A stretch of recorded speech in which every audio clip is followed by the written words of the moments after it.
Judul Di Balik Lereng Malam.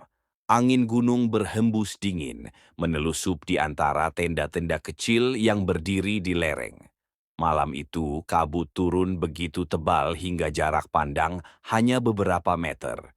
Di tengah tenda yang berembun, Naya duduk memeluk lutut, menatap cahaya senter yang menari-nari di kejauhan.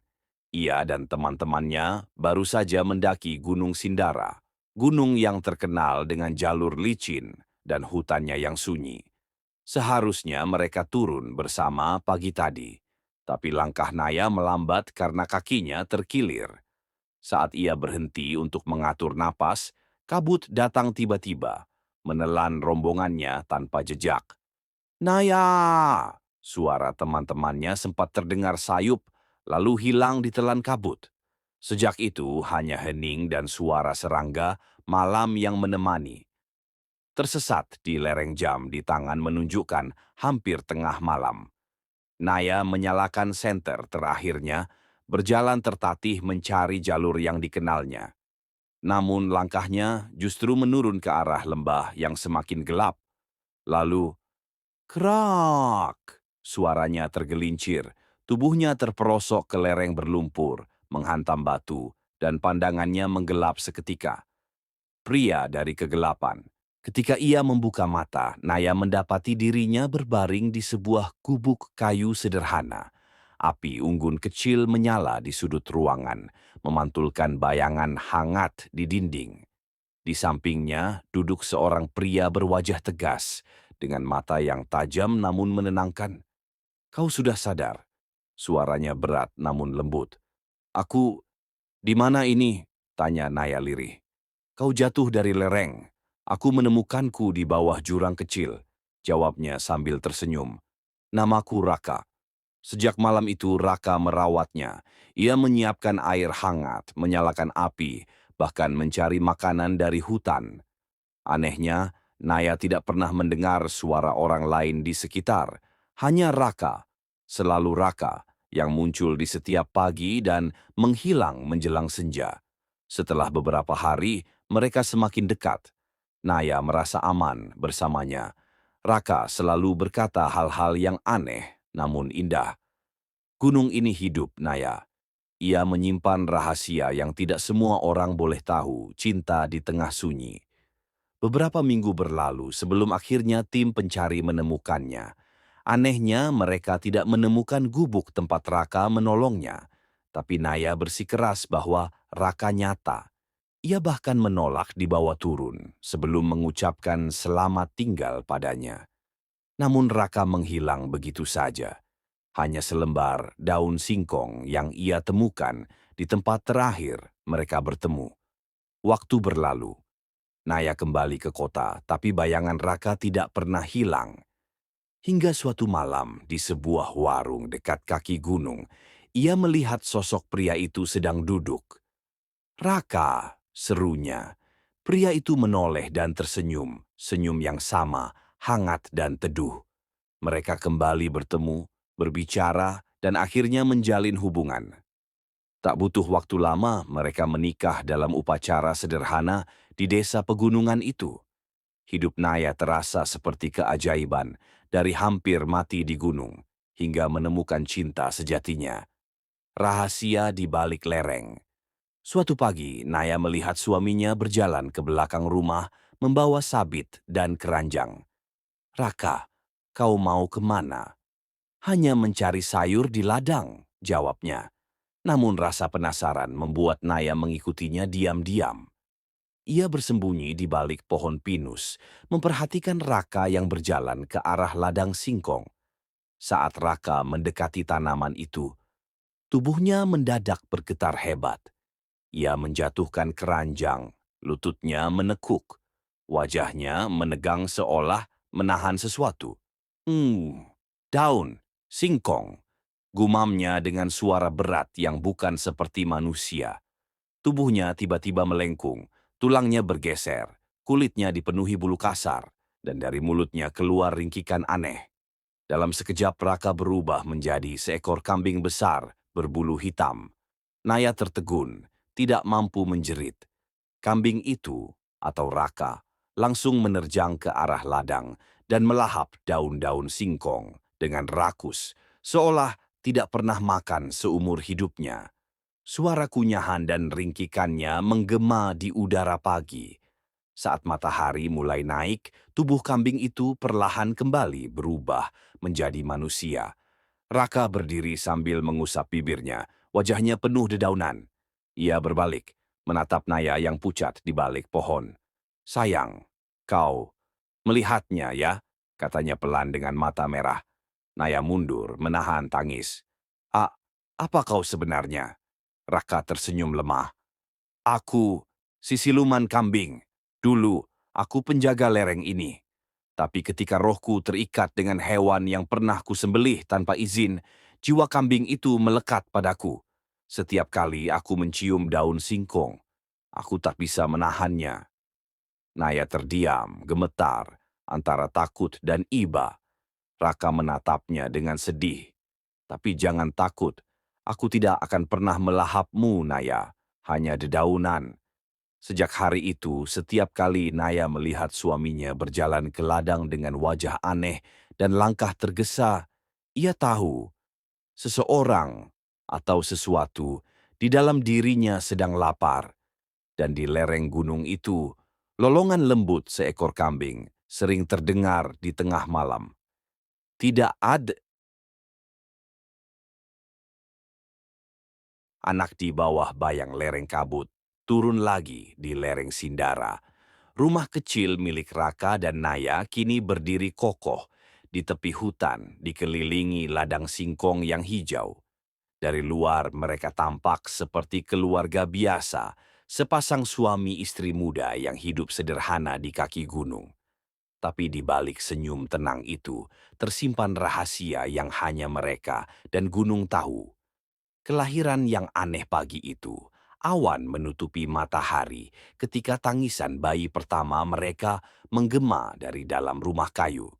Naya terbaring lemah, keringat dingin membasahi wajahnya. Ia menatap bidan desa yang terdiam dengan wajah pucat. "Anaknya," suara bidan itu tercekat. "Iya, berbeda, Naya." Naya menoleh dan napasnya tercekat. Bayi mungil itu memiliki wajah lembut seperti manusia, matanya bening seperti milik Raka, tapi di kepalanya tumbuh dua tonjolan kecil seperti tanduk, dan telinganya sedikit meruncing. Kakinya menyerupai kaki kambing kecil berbulu halus keperakan. Raka berdiri di ambang pintu, diam membisu. Ia tahu darahnya telah menurunkan sesuatu yang tidak seharusnya. Bidan tak pernah menceritakan hal itu ke siapapun.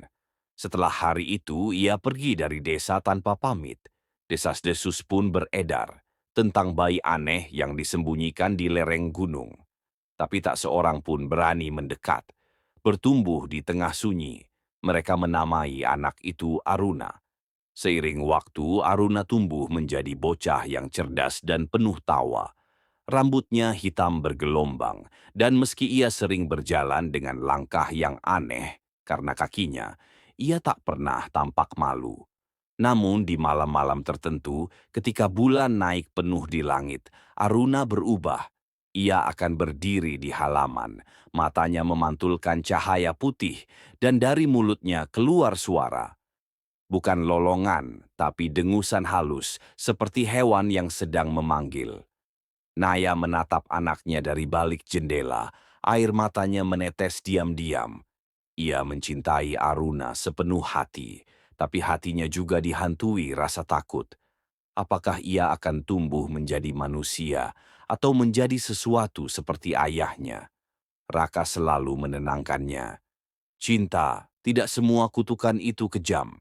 Kadang ia hanya cara alam mengingatkan bahwa kita semua adalah bagian dari sesuatu yang lebih besar."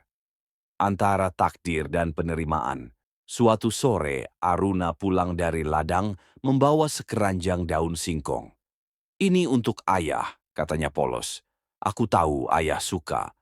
Raka menatapnya lama, matanya bergetar. Ia tidak ingin anaknya tahu siapa dirinya sebenarnya. Tapi Aruna hanya tersenyum dan duduk di pangkuannya. "Ayah," katanya lembut, Aku tahu aku berbeda, tapi aku tidak ingin lari dari itu. Raka menatap Naya, yang kini berdiri di ambang pintu. Ia melihat wajah istrinya yang dulu penuh ketakutan, kini telah berubah menjadi tenang. Naya mendekat, memeluk suami dan anaknya bersamaan. "Aku tidak peduli seperti apa darah yang mengalir di tubuh kalian," katanya pelan. "Selama kita saling menjaga, kita akan tetap menjadi keluarga. Gunung yang menyimpan rahasia musim berganti." Aruna tumbuh menjadi pemuda yang kuat. Di desa bawah, orang-orang mulai mengenal sosoknya sebagai penjaga hutan. Pemuda misterius yang sering membantu pendaki yang tersesat, namun selalu menghilang begitu saja saat fajar tiba. Konon, jika seseorang mendaki Gunung Sindara di malam bulan purnama, mereka bisa melihat 3 sosok di puncak lereng. Seorang pria bertanduk kecil, seorang perempuan berkerudung putih, dan seekor kambing hitam yang duduk di antara mereka, menatap bulan dengan damai. Penutup, tidak ada lagi rasa takut dalam diri Naya. Ia telah menerima bahwa kebahagiaan tidak selalu datang dalam bentuk yang sempurna. Kadang cinta sejati justru lahir dari hal-hal yang paling tak masuk akal. Dan di tengah kabut gunung yang abadi, keluarga itu hidup. Bukan sepenuhnya manusia, bukan sepenuhnya hewan, tapi sepenuhnya cinta. Aruna, penjaga Gunung Sindara, angin pagi menyapu lembut lereng Gunung Sindara. Kabut tipis melayang di antara pepohonan pinus, menyingkap sosok pria muda yang berjalan pelan, membawa tongkat kayu dan seikat daun hijau. Itulah Aruna, kini berusia 20 tahun. Tubuhnya tinggi dan kuat, matanya tajam seperti elang, namun di balik ketampanan wajahnya tersimpan sesuatu yang tak biasa. Di bawah rambut hitam panjangnya, 2 tonjolan kecil tampak samar di pelipis, sisa tanduk yang tak pernah hilang. Ia hidup jauh dari desa, menempati rumah kayu yang dulu dibangun ayahnya, Raka. Sejak Raka meninggal 5 tahun lalu, Aruna meneruskan tugas yang diwariskan kepadanya. Menjaga jalur pendakian, menolong mereka yang tersesat, dan menjaga keseimbangan alam gunung. Bayangan di tengah kabut. Suatu malam, Aruna mendengar suara langkah kaki dari arah hutan bawah. Ia mengambil lentera dan berjalan menuruni lereng. Dari balik kabut, ia melihat seorang gadis muda terjatuh di tanah, menggigil ketakutan. "Tenang," katanya pelan. "Kau aman di sini." Gadis itu menatapnya dengan mata lelah. "Aku tersesat. Teman-temanku hilang." Aruna menuntunnya ke gubuk, menyalakan api, dan memberinya air. Nama gadis itu Laras, pendaki dari kota. Sejak malam itu, Laras tinggal beberapa hari di rumah Aruna sampai tubuhnya pulih. Mereka berbicara panjang tentang kota, tentang gunung, tentang kesunyian. Laras tertarik pada sosok Aruna yang tenang dan misterius. Tapi ia juga merasa ada sesuatu yang aneh dari lelaki itu. "Kau tidak pernah turun ke desa?" tanya Laras. "Aku lebih suka di sini. Di gunung ini, semua hal terasa jujur." Namun malam berikutnya, Laras terbangun karena mendengar suara langkah berat di luar rumah. Ia mengintip dan tertegun. Aruna berdiri di bawah sinar bulan. Tubuhnya diselimuti cahaya keperakan, dan dari punggungnya tampak bulu halus tumbuh perlahan. Matanya menyala, bukan merah seperti siluman, tapi biru pucat seperti langit dini hari. Ia berdiri diam, seolah sedang mendengarkan bisikan dari bumi. Laras menahan napas. Ia tahu saat itu Aruna bukan manusia biasa. Rahasia darah penjaga keesokan harinya, Laras menatap Aruna yang duduk di depan api unggun. "Aku melihatmu tadi malam," katanya. "Siapa kau sebenarnya?" Aruna terdiam lama, lalu berkata pelan, "Aku bukan manusia sepenuhnya. Ayahku bukan manusia juga. Aku lahir dari darah yang dijaga gunung ini, darah yang mengikat manusia dengan roh hewan penjaga." Laras menatapnya dengan mata berkaca-kaca. Jadi, semua cerita tentang roh gunung itu benar? Aruna mengangguk. Ayahku dulu manusia yang dikutuk karena melanggar perjanjian alam, tapi ia menebusnya dengan menjaga tempat ini sampai akhir hayatnya. Kini, tugasku meneruskan itu, agar gunung tidak murka lagi. Kebangkitan kutukan lama. Suatu malam badai besar datang tanpa tanda. Petir menyambar lereng, dan tanah bergetar hebat. Aruna tahu, roh lama yang pernah dikurung ayahnya telah bangkit. Seekor kambing hitam bermata api, makhluk purba yang haus akan kehidupan, muncul dari jurang bawah. Raka, suara berat bergema dari kabut. Keturunanmu masih berhutang. Aruna berdiri di hadapan makhluk itu. Tubuhnya mulai berubah.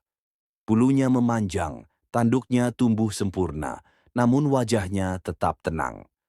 Aku bukan ayahku, tapi aku akan menebus dosanya.